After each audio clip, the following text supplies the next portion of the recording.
के जो अवतार होते हैं, भगवत धाम से जो चेतनाएं आती हैं, भगवत धाम से जो परमात्म चेतना ग्रॉस फॉर्म में भौतिक तल पे जब आती हैं, तो और यहाँ से चली भी जाती हैं, तो भी उनका प्रेजेंस उतना ही बना रहता है जितना प्रेजेंस उनके रहते हुए उनका होता है।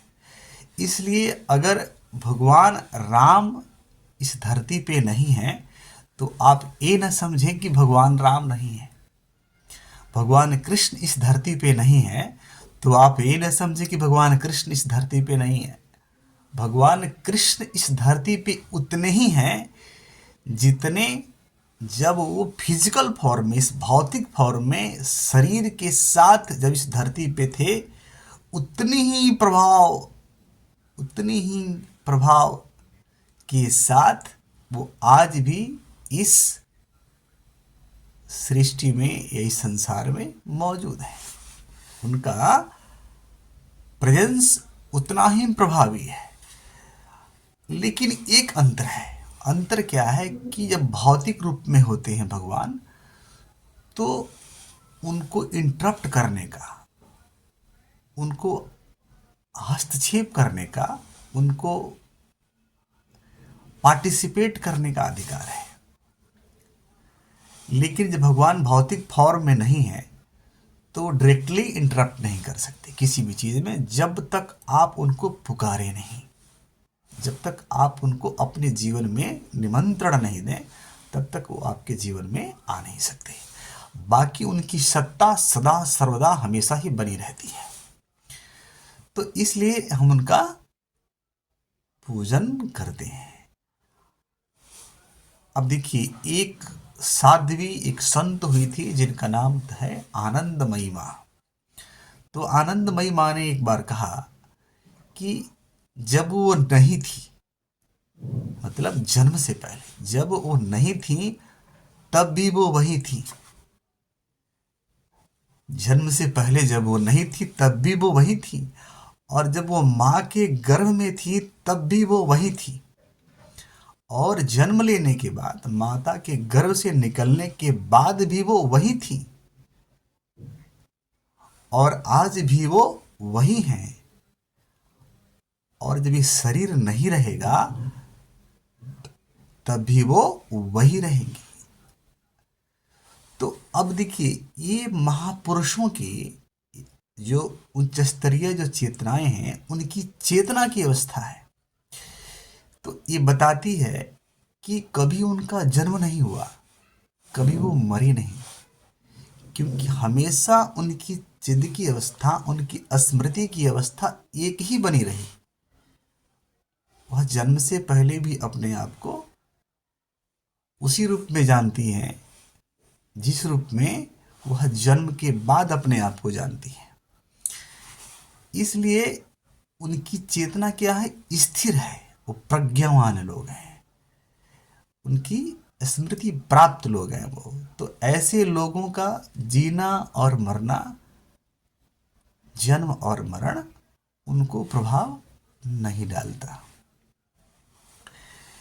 इसलिए उनके प्रेजेंस पर भी कोई प्रभाव नहीं होता। अब भौतिकता में जब उनका प्रेजेंस हो गया तो क्या हो गया, एक ह्यूमैनिटी के लिए, एक मनुष्य जाति के लिए, जो यहाँ पर जो नेक्स्ट जनरेशन है उसके लिए एक द्वार बन जाता है। कहाँ? भगवत धाम में जाने का, भगवत्ता को अनुभव करने का। इसलिए अगर आप भगवान राम की आप पूजा करते हैं, भगवान राम का ध्यान करते हैं, भगवान राम के मंत्र का जप करते हैं, कृष्ण के मंत्र का जप करते हैं, या भगवान के किसी अवतारिक चेतना का आप ध्यान भजन पूजन करते हैं, तो आप उसके प्रेजेंस का अनुभव अपने जीवन में करेंगे। ऐसा नहीं कि आप नहीं करेंगे, बिल्कुल करेंगे। इसलिए यह कोई श्रद्धा और अंधविश्वास की बात नहीं है, ये बहुत ही सूक्ष्म तल की क्रियाएं हैं। ये मनुष्यों द्वारा, संतों द्वारा, महापुरुषों द्वारा बहुत सूक्ष्म तल की क्रियाएं हैं। इसलिए देखिए, अब कोई संत हुआ, कोई महापुरुष हुआ, जैसे देवराहा बाबा हुए या अन्य कोई भी संत हुआ, तो उनके चले जाने के बाद भी आप उनका पूजन कर सकते हैं। क्यों कर सकते हैं? क्योंकि चले जाने के बाद भी वो वर्तमान ही होते हैं, वो कहीं नहीं जाते। क्योंकि जो शरीर के रहते हुए उस अवस्था में पहुंच गया और फिर शरीर को भी वर्तमान रखा, मतलब शरीर डिजॉल्व नहीं हुआ। क्योंकि उस अवस्था में पहुंचने के बाद मैक्सिमम ये होता है कि कोई लौट नहीं सकता।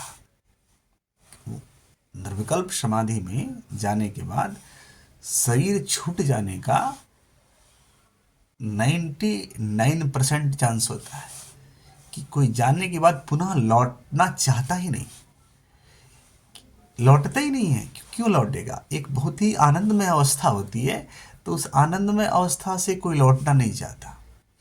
लेकिन अगर कोई लौट गया, अपने शरीर से संबंध बनाए रखा, तो उसका प्रेजेंस जो है सर्वव्यापी और कालातीत हो जाता है। वो काल से परे उसकी उपस्थिति हो जाती है, तो उस वह पूजनीय हो जाता है। आप उसका पूजन कर सकते हैं। उसका पूजन करके आप उस चेतना से एकत्व भी प्राप्त कर सकते हैं। इसलिए हम भगवान के अवतार्य पुरुषों के, संत महात्माओं की हम पूजा करते हैं। हरे कृष्णा।